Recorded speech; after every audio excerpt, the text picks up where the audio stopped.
খাবারটা এখানে রেখে হাত মুখ ধুয়ে আসি। আমি 3 দিন ধরে কিছু খাচ্ছি না। এখান থেকে একটু খাবার খাই, আল্লাহ তুমি মাফ করে দিও। জানি না আমার এই জন্য কত যে গুনাহ হবে। খাবার খেলে শান্তি কাটে শরীরের ক্লান্তি। আমার খাবার গেল কোথায়?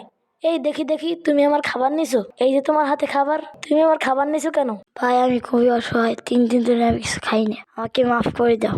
তোমাকে চরম শাস্তির ব্যবস্থা করতেছি, দাঁড়াও। হুজুর আমার খাবার না বলে খেয়েছে, আমি কঠিন শাস্তি চাই। তোমার খাবার না বলে খেয়ে ফেলেছে, চরম অন্যায় করেছে। চলো দেখি কি করা যায় তাকে। তুমি এই ভাইটির খাবার না বলে কেন খেয়ে ফেলেছো? এটা তো চরম অন্যায় করেছো। হুজুর আমি 3 দিনের অনাহার। আমাদের সকলের উচিত অসহায় মানুষদের পাশে দাঁড়ানো, তাদের সহায়তা করা।